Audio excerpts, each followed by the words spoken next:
In the fast-paced chaos of modern life, it's easy to spiral into worry, pressure, and invisible waves of negativity. Have you ever felt drained, like unseen burdens invaded your mind, quietly stealing your joy and sense of self? This video is a reminder you are not ordinary. You are a limited edition. It's time to reclaim yourself, to take back control of your mind and transform pain into power. Pain is inevitable, but how you choose to respond, that's where your power lives. Your mind is a battlefield. Either you master it, or it masters you. And in that very clash where pain meets willpower, true strength is born. Your mind is either your greatest weapon, or your most destructive enemy. Every day it speaks. Sometimes it lifts you with hope, but more often, it whispers doubt. You're not good enough. You've already failed. It's too late. And before you realize it, you start to believe it. But what if the problem was never you? What if the real battle was internal and you've been aiming your own fire inward all along?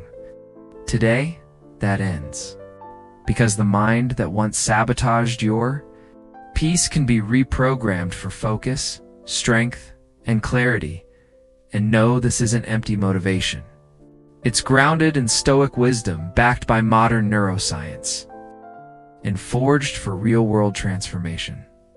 In this video, you'll learn why your thoughts spiral out of control, how your brain loops negative thinking by design, and 5 clear rewiring techniques that even Marcus Aurelius would nod in approval of. So, if you're tired of your inner critic, if you're done letting pain dictate your purpose, then it's time to take back the controls. Close your tabs, silence the noise. Because from this moment forward, you don't belong to your mind. Your mind belongs to you. Your brain, after all, is the most powerful tool in the known universe. More adaptable than any software, more precise than any machine. But just like any weapon, if it's pointed in the wrong direction, it becomes dangerous. Most people never realize this. They go through life thinking they are their mind, that the voice of fear, self-doubt, overthink,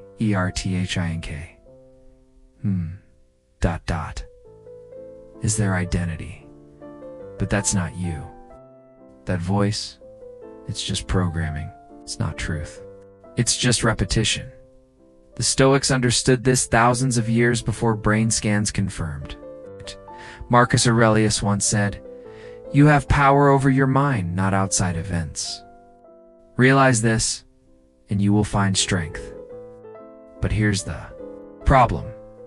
Most people never realize that power. Instead of building, leading, or creating, they use their mental energy to tear themselves down. They obsess, replaying conversations, fixating on judgments, imagining every possible way things could go wrong. Like a broken record looping fear, not facts. Let's be honest. Your brain is a goal-seeking machine. Whatever instruction you give it, it will search for evidence to confirm it. Tell yourself, "I'm not good enough," and your mind will scan the world to prove you right.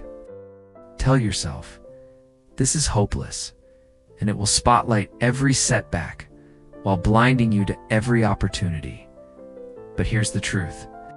Nobody told you your thoughts aren't commands. They're suggestions, and you don't have to obey.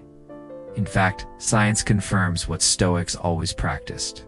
Left unchecked, mind descends into chaos. Neuroscience calls it the default mode, network DMN. It's what activates when your brain is idle. And do you know what the DMN does? Triggers overthinking. It fuels rumination, drowns you in self-criticism. It drags you into regret over the past and anxiety about the future. In simpler terms, when your mind has no guidance, it doesn't rest. It spirals. That's why the Stoics train daily not to avoid thought, but to control it. Seneca said it best, "We suffer more in imagination than in reality." That wasn't poetry. That was clinical precision, because most of your pain doesn't come from events. It comes from how your mind interprets them. And while you can't control every thought that appears, you can absolutely control which ones you feed. You now understand the mind isn't the enemy, it's a powerful tool. But to master that tool, you must master your focus. Because focus is power. And here's where it begins. When you learn to consciously direct your attention, not impulsively, not reactively, but with intent, you begin to redirect your energy. That's when real transformation takes shape. Make no mistake, it doesn't happen by accident. Just like the body needs daily conditioning, the mind needs daily discipline. Most people don't realize it, but they walk through life with their mental energy set on self-destruct. They feed themselves loops of doubt, weak assumptions, emotional chaos, and distorted beliefs day after day. They scroll. They spiral. And then they wonder, why don't I feel confident? But here's the Stoic truth. Confidence doesn't come from empty positivity. It comes from clear, practiced mental discipline. It's the ability to notice when your mind starts spiraling and stop it. It's the skill of confronting a painful thought, questioning its truth, neutralizing its poison, and moving forward. Anyway, it's the quiet strength to stop fighting yourself long enough, to finally build yourself. So here's the wake-up call. You've been handed a supercomputer. Stop using it to corrupt your own operating system.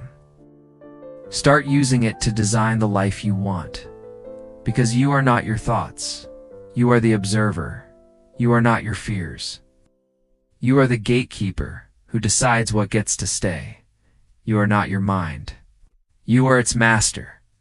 That's what Marcus Aurelius meant when he wrote, "The soul becomes dyed with the color of its thoughts." So ask yourself, what colors are you pouring into your mind? Are you feeding it with discipline, strategy, clarity? Or are you letting it run wild, polluted by fear, background noise, and opinions from people who don't even walk your path? The answer to that question doesn't just shape your day. It shapes your destiny. And it all starts with this shift. Treat your brain like the supercomputer it is. Be intentional with what you input. Every thought is a command line, and your life, your future is just the execution of that code. Let's go deeper. In the next part, we'll dive into the invisible loops running in your brain. Because you think you're thinking, but most of the time you're just looping. Same thoughts, same fears, same emotional reactions disguised as logic. You tell yourself, you're being cautious, but really, you're just afraid. You say you're being realistic. Really, you're rehearsing failure in advance. You think you're analyzing, but in truth, you're paralyzed. Here's the brutal reality.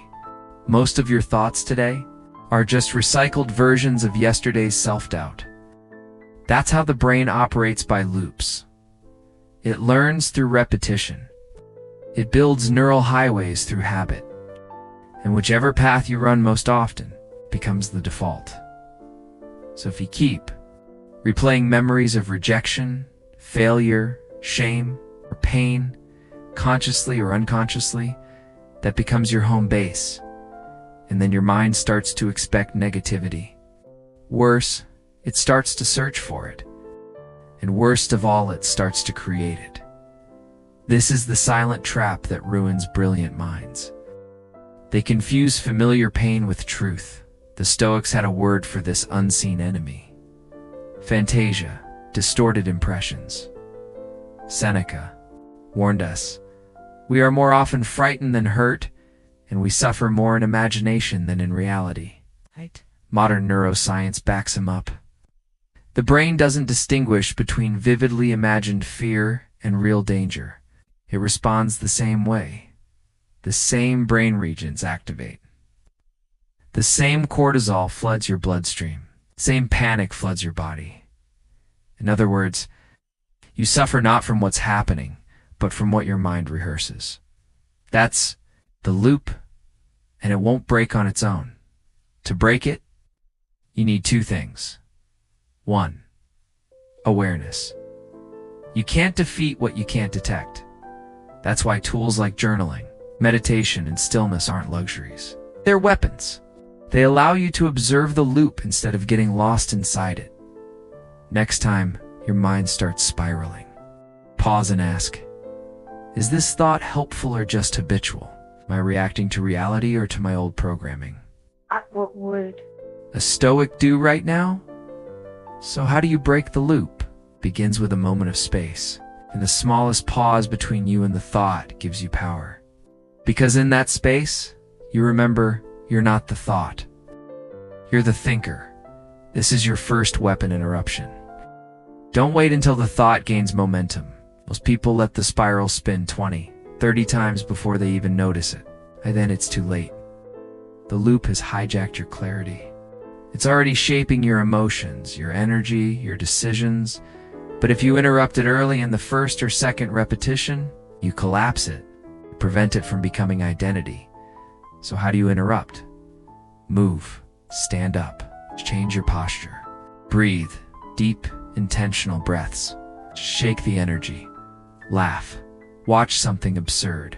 Break the seriousness. Reset your emotional state. Reframe. Ask yourself, what if the opposite were true?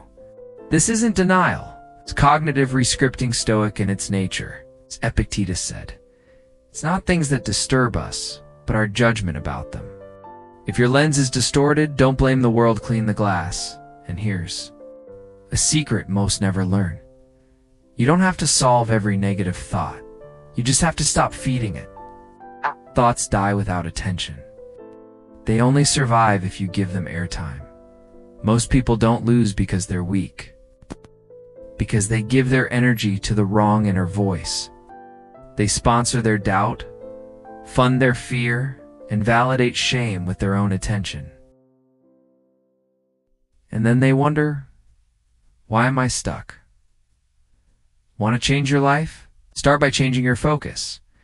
Every time you break a loop, you weaken its power. Every time you interrupt the pattern, you reclaim lost energy. Every time you challenge a lie, you teach your mind to follow you, not your past. This is self-mastery. Not perfection, but pattern recognition. It's not controlling every emotion, but having authority over which thoughts are allowed to stay. So let this be your new Stoic law. If a thought weakens me, it does not belong in me. Simple, brutal, Stoic. You're building a mind that's fit for clarity, fit for peace, fit to lead not just others, but yourself.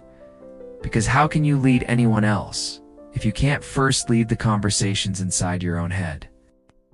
You break as a step closer to inner freedom. And now let's get brutally honest. You're not tired. You're distracted. You're not overwhelmed by life. You're overstimulated by things that don't matter. We live in an attention economy. Your focus is currency. And every notification, every headline, every random opinion online, it's designed to bankrupt your attention. You're not losing your mind. You're just renting it out to noise. And if you don't take control of it, someone else will. In today's world, focus is no longer a luxury, it's self-defense. Because if you don't know what to ignore, you'll never know what to value. And Marcus Aurelius, arguably the most powerful man of his time, wrote in his Meditations, you must reclaim your mind from distraction. Nowhere you can go is more peaceful, more free than within yourself. That sink in. So if even an emperor like Marcus Aurelius made time for silence, what's our excuse? He ruled over millions, yet carved out space to guard his soul. Meanwhile, we lose ourselves in the constant scroll, swipe, and reply.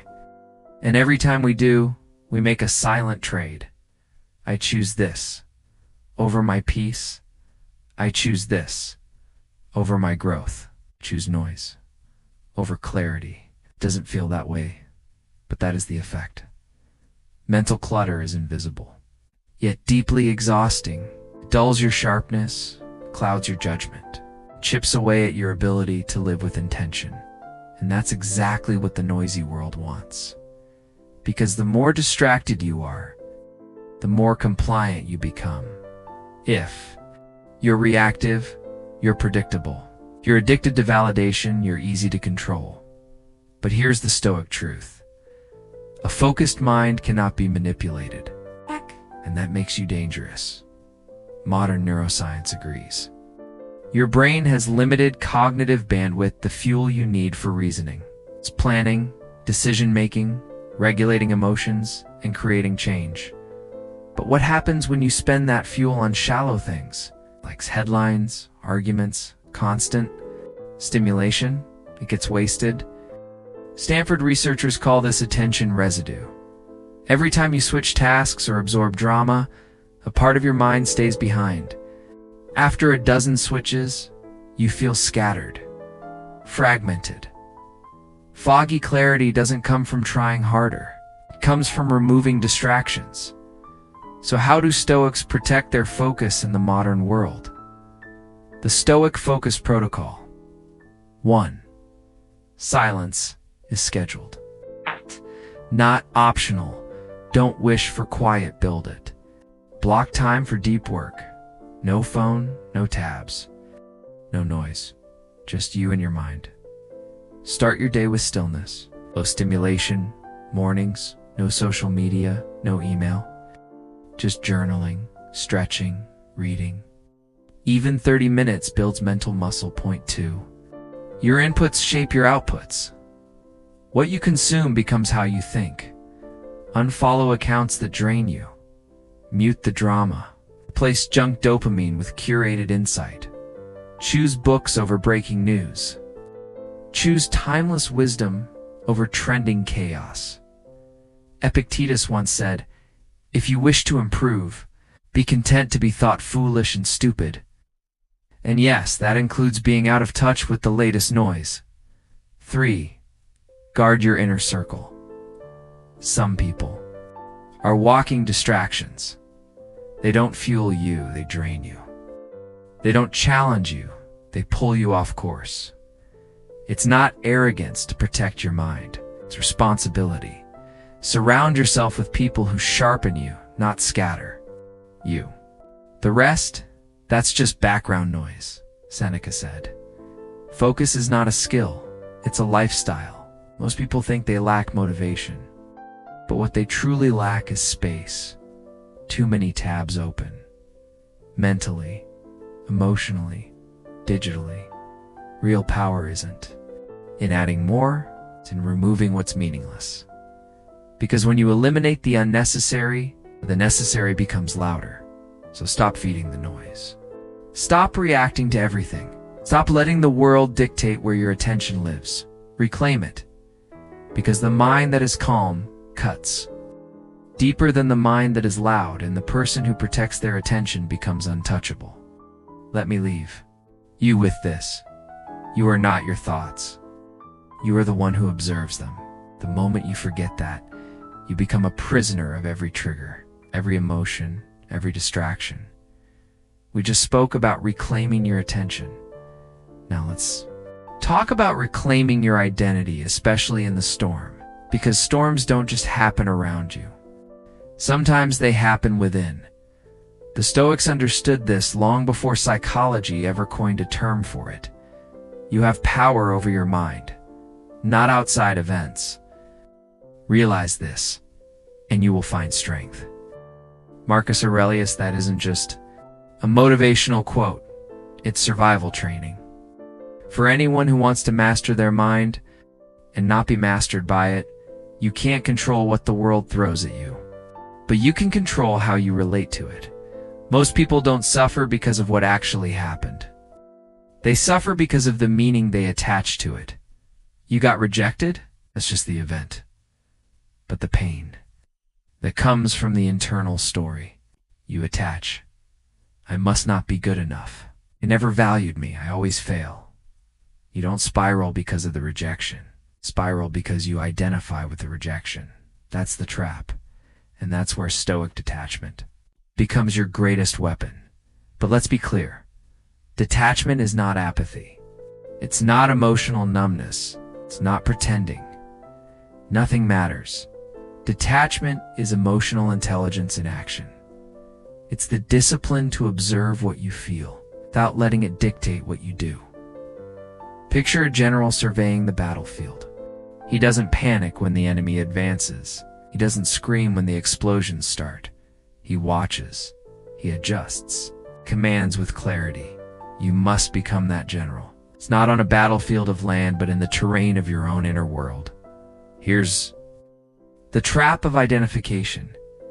You say things like, I am angry, I am anxious, I am depressed. But those are not identities. They are emotional states. Try this instead. There is anger within me. Anxiety is arising. There is heaviness in me today. Feel the difference? The first version makes you the emotion. The second makes you the observer. And once you become the observer, the emotion loses its grip. This isn't spiritual fluff. This is high-performance neuroscience. It's called cognitive distancing, a technique backed by research that lowers emotional reactivity and strengthens decision-making. In short, if you can name it, you can tame it. Practices to strengthen the observer within your psychological fortress starts here. 1. The 5-second rule of awareness before reacting. Pause. Name what you feel. I notice tension. I feel the urge to defend myself. There's fear showing up? This short space between stimulus and response. That's where true power lives. 2. Journaling as emotional detox each night. Dump your thoughts onto the page. Not to vent, but to analyze. Ask, what emotion dominated me today? What triggered it? What story did I create in my mind? Turns raw reaction into quiet reflection. And reflection, that's how you sharpen wisdom. 3. Meditation. Not to silence the mind, but to see it clearly. Don't sit to relax. Sit to observe. Notice the patterns. Watch the cravings. Let the emotions rise. And pass like clouds in the sky, because you are not the storm. You are the sky the storm moves through. And detachment, that's not weakness, it's power. We just explored how detachment empowers you to witness your emotions without being ruled by them. Now comes the deeper truth. Inner strength doesn't come from motivation, it comes from discipline. Because without internal discipline, you will sabotage yourself. You'll say things you regret. You'll make choices driven by fear. You'll chase validation instead of vision. You'll react to things that should have been ignored. But when you master your inner world, you become unshakable. You think 3 steps ahead. You respond instead of explode. You lead with stillness, not noise. This is where spiritual discipline, executive mindset, and emotional intelligence all intersect. They all point to one principle. Remain calm while the world loses its mind. And that calm is not a gift, it's a choice. A daily training forged through deep self-observation. Don't mistake Stoicism for escape. Stoics weren't hiding from life. They were mental warriors trained to see clearly, detach from impulse, and lead themselves through chaos. Now it's your turn, because what you truly lack is not more advice, but more awareness, not more opinions, more observation, not more reaction, but deeper restraint. And the person who learns to master that, masters himself. The problem isn't that you lack energy. The problem is you're scattering it. Every day you wake up with a full battery, but instead of focusing it like a laser, most people leak it like a broken flashlight, glowing in every direction. But too weak to create change, they pour their energy into drama, comparison, and mindless noise, and then they wonder why nothing improves. The answer is simple.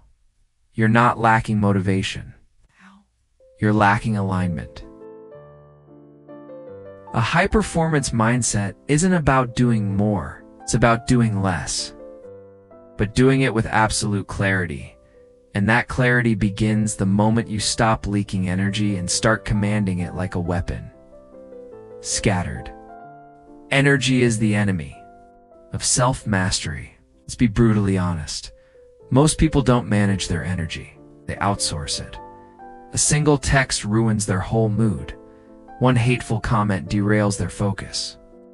An old memory drags their entire day into a spiral. That's not a life of strength. That's a life of reaction. And as Epictetus warned, if someone provokes you, remember it is your own mind that allowed it. Your energy wasn't stolen. You gave it away. Because here's the Stoic truth. Whatever you give your attention to, you give your life to, and if you don't choose where your energy flows, someone else will. From scattered to strategic, energy requires a budget. Just like money, energy needs management. The world's top performers, athletes, philosophers, CEOs treat their energy like gold. They don't waste it on petty arguments, doom scrolling, draining people, or regrets they can't change. They apply Marcus Aurelius's timeless principle. Ask yourself at every moment, is this necessary? Because every distraction comes at a cost. Every dopamine loop, internal argument, or lingering resentment, you pay for them with your clarity. And clarity is the root of power in any domain. But protecting your energy is not enough. You must direct it. Ask yourself, what one task truly deserves my energy today? Which habit is silently draining my power? Who drains my focus just by being near me? What thought pattern is wasting my willpower? And most importantly, what would the strongest version of me do right now? Because when your energy is scattered, you feel lost. But when your energy is focused, you become a weapon, a laser-minded force of nature. Now, let's see what emotional discipline actually looks like in motion. Imagine this. A man walks into a room full of chaos. His phone's ringing, people yelling, total panic. But he doesn't flinch. He takes one slow breath, scans the scene, and calmly walks straight to the problem. He handles it quietly, efficiently, and completely. That is presence. That is focus.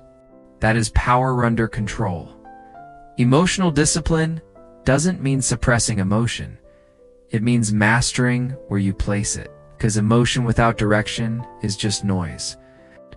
But emotion, when directed, becomes firepower, rituals to sharpen. Your energy want to shift from scattered to strategic? These daily habits forge laser-like focus. Begin your day in silence, before checking your phone. Before speaking, just sit, breathe. Ask yourself, what do I want this day to mean? Cut one energy leak per week. Maybe it's doom scrolling. Maybe it's pointless gossip. Pick one mental habit to eliminate or reduce every week. Protect your peak hours. Most people are mentally sharpest in the first 3 hours after waking. Guard that time like treasure. No emails, no noise, no distractions. Just your thoughts and your mission. Journal your mental waste at the end of the day. Where did your energy go today? What drained you? Don't judge, just observe, because awareness builds correction. Final insight: the one who focuses wins. In a world that rewards multitasking and noise, the Stoic path demands singularity, not because it's trendy, but because it's effective. The warrior sharpens one blade. Builder lays one stone at a time. Stoic minds one thought fully. That is the power of intentional energy. It doesn't roar. It moves mountains one precise strike at a time. So the next time you feel scattered, remember this: a chaotic life is the result of undisciplined energy. And to reclaim that life, you must start by reclaiming your focus. But there's one more hidden enemy. One that silently steals your inner strength every day. The need for external approval. Let's expose it, next. In the previous section, we uncovered the silent trap of external validation. Now, let's go deeper into the mind's battlefield, comparison. When you no longer need applause, people might call you arrogant. But real confidence isn't arrogance, it's grounding, like a tree rooted in stillness, while the wild winds of public opinion howl all around. This is what self-worth without comparison looks like. It's not louder, it's deeper. It's quiet strength, still presence. Unshaken by noise, the psychological fallout of comparison. Modern neuroscience only confirms what Stoicism already knew. Comparison triggers pain. It activates the same brain regions as physical injury. That's why scrolling social media can feel like emotional bruising. You're not just looking, you're ranking. And the moment you place yourself below, your brain releases cortisol, a stress hormone. Over time, this wrecks your focus. It clouds your clarity. It chips away at your confidence, silently. The fix: stop looking for mirrors. Start becoming the source, the executive mindset, internal metrics only. True executive mind runs on internal KPIs. Did I act with integrity today? Did I honor my commitments, even the ones I made to myself? Did I reject what weakens me? Did I choose long-term peace over short-term applause? If the answer is yes, you win.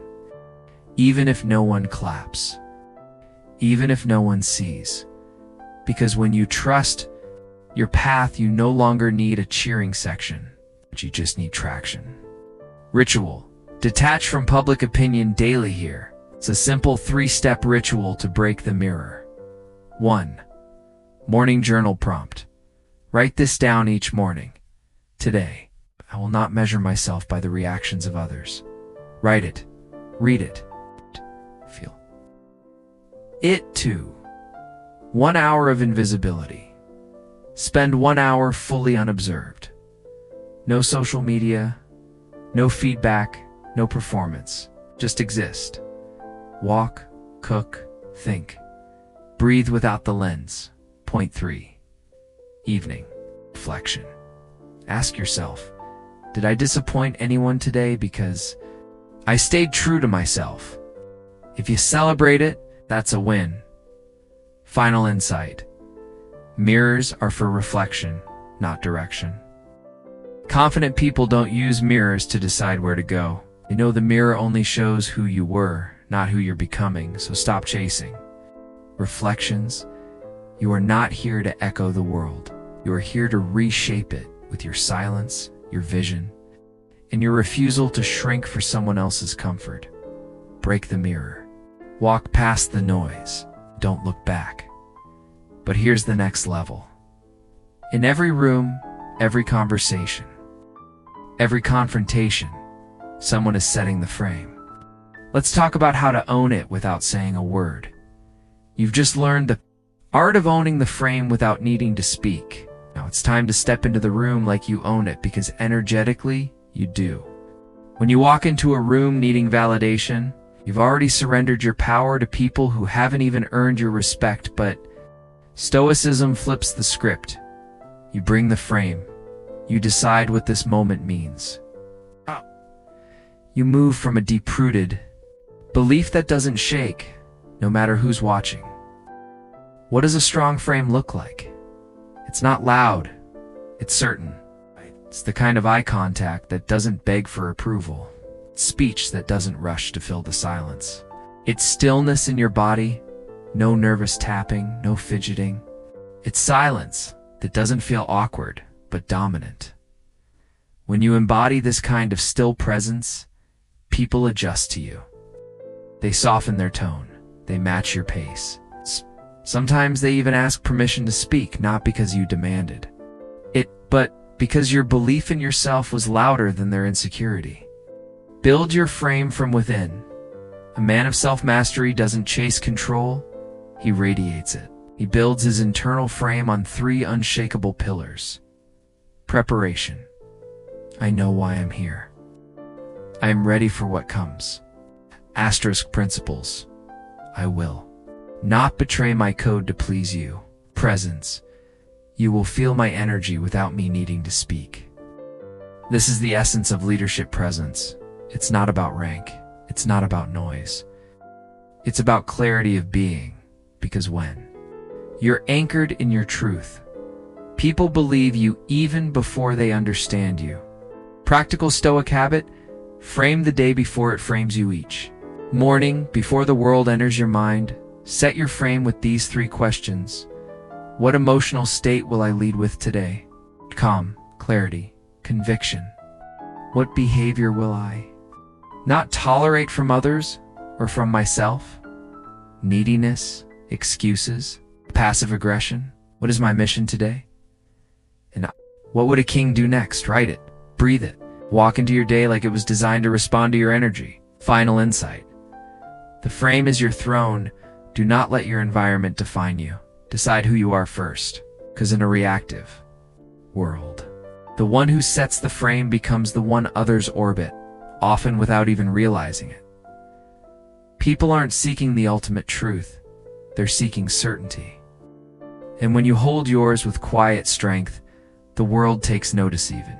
In silence, don't wait for the room's permission. Bring your own presence. Walk in like your inner world is immovable, and watch how the outer world bends. Most people live like their identity is a sentence.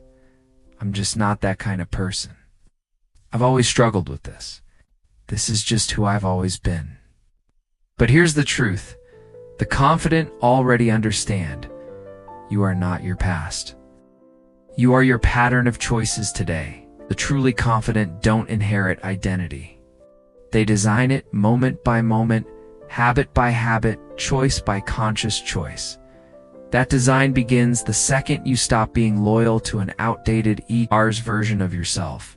Because most people don't stay stuck due to lack of ambition.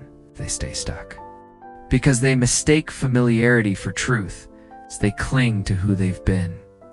Because it's predictable, even if it's miserable. And society only feeds that lie. You are your personality type. You're either confident or you're not. You're either a morning person or doomed. But that's not self-awareness. That's psychological laziness disguised as acceptance. Real confidence begins the moment you declare with full presence and certainty, who I was does not limit who I am becoming. You've just realized that you are not bound to who you've been. So what now? It's time to become intentionally. This is identity shifting, not the surface level, filtered for Instagram kind, but the quiet, stoic transformation, a daily commitment to being guided by principles, not personality. Over 2,000 years ago, Epictetus put it plainly. First, say to yourself what you would be, and then do what you have to do. It sounds simple, but most people never do it. Why? Because it demands something brutally honest. Admitting that you've been lying to yourself. You've whispered excuses like, I'm just not good with money. I can't stay calm when I'm under pressure. I always fall back into the same bad habits. Because you believe those stories, you act in ways that reinforce them again and again. That's called identity-based self-sabotage. But the confident, they interrupt the loop. They stop asking, is this who I am? Start asking, does this serve who I'm becoming? If the answer's no, it's dropped. Not with drama, not with guilt, but with clarity. The confident don't try to be confident. They act like the person they respect before they become them. And here's the secret. You become the person you act like, most often. This isn't faking it. This is rewiring your nervous system to normalize a higher standard. Let's be specific. If you keep saying, I'm socially awkward, you will shrink in every room you walk into. But if you say, I am a calm presence wherever I go, and act in alignment with that, your brain begins to believe it. Because identity is not some fixed title, it's a continuous loop between belief and behavior. The Stoics knew this. Modern neuroscience confirms it. Neuroplasticity proves you can reprogram your brain, but not with theory, only with repetition. So speak differently. Stand differently. Move with the poise of someone you admire, even before you feel like them. Why? Because feelings follow actions, not the other way around. Daily practice. Write the identity. Live the identity. Every single morning, ask yourself, who am I becoming? What would that version of me do today? What thought, habit, or excuse must die for me to evolve and then do the work? Not because you feel like it, but because discipline is the bridge between who you are and who you could be. Final insight: your future doesn't care about your excuses. The only thing between you and the identity you desire is your attachment to the old one. And every day you hesitate, you tighten the chains of the version you're trying to outgrow. Let go, not tomorrow, not once I fix myself, but now, because the person you truly are is already waiting on the other side of your decision. All you have to do, stop negotiating with who you used to be. A truly confident person doesn't let just anyone walk into their emotional space. They guard their peace, their focus, their time like royalty guards the throne. Because they understand one thing: your energy is your most valuable currency, and not everyone deserves to spend it. Let the wrong people in, and they'll drain you, not always maliciously, often unconsciously, but either way, they'll rob you of clarity, of direction, of momentum. And as the Stoics would say, that's your responsibility, not theirs. We live in a world that demands constant access. Text me back. Pick up the phone. Join this meeting. Explain yourself. But not all access is earned. Not all demands deserve a response. And not every voice deserves your energy. So, you've reclaimed your energy. Now what? You must guard it as if it were a throne. The truly confident don't answer every knock at the door. Not out of arrogance, but out of intention. They treat their attention like sacred ground. Because it is. Seneca once said, "Associate with those who are likely to improve you. Welcome those whom you yourself can improve. The process is mutual." That's not just a quote, it's a standard. This is called energetic discernment, and most people, they lack it. They say yes because they feel guilty. They engage because it's familiar. They reply because they're afraid of being judged. But the confident have trained themselves to tolerate being misunderstood. In exchange for the rare gift of mental freedom, emotional intelligence begins with selective exposure. Let's be brutally honest. If someone constantly drains your spirit, questions your worth, or repeatedly disrupts your peace, that they are simply too expensive to keep around, even if it's family, even if it's someone you've known for years. Emotional intelligence means you no longer use loyalty as an excuse to stay in places where your soul cannot grow. It doesn't mean lashing out. It means quietly revoking access, like a king withdrawing the key to the inner court. In this modern world, energy is the new wealth.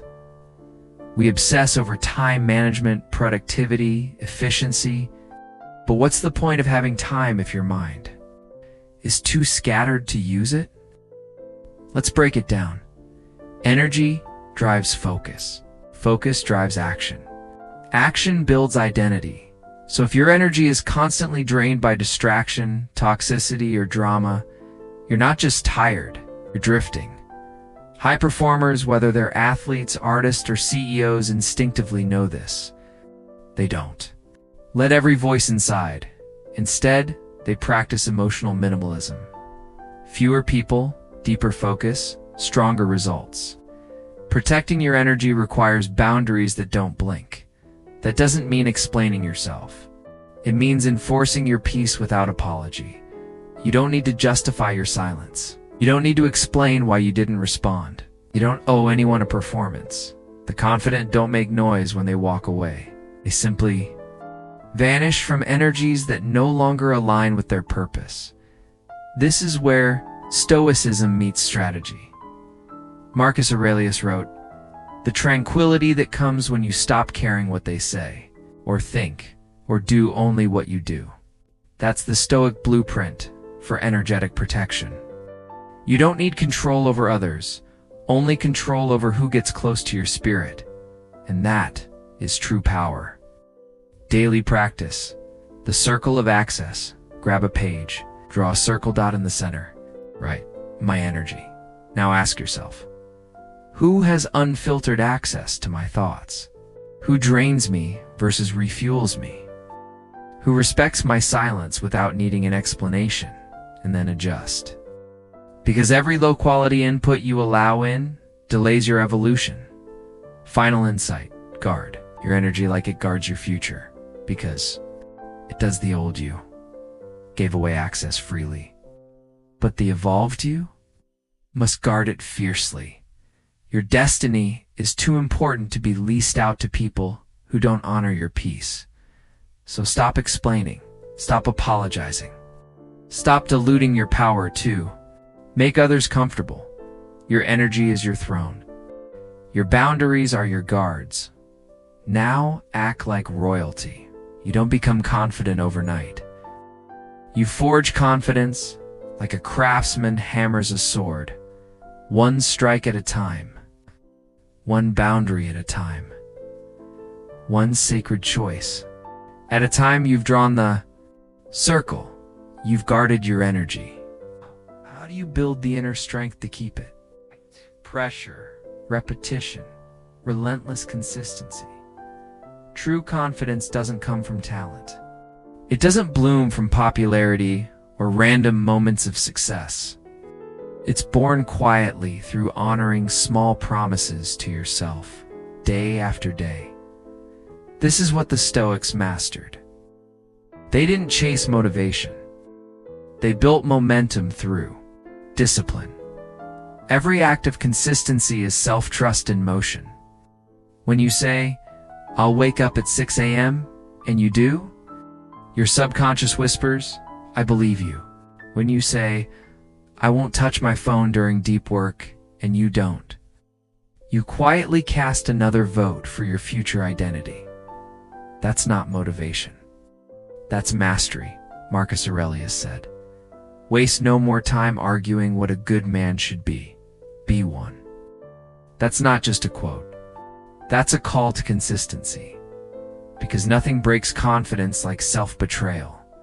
You can wear the image, say the right words, look the part, but if you're breaking private promises, your confidence will always feel hollow. Discipline is the root of all real confidence. It's emotional intelligence in motion. It says to your impulses, "I'm in control now, not you." It's resisting the urge to scroll, to snap, to slack. It's waking up at 5 a.m. when no one claps for you, sitting with discomfort instead of numbing it.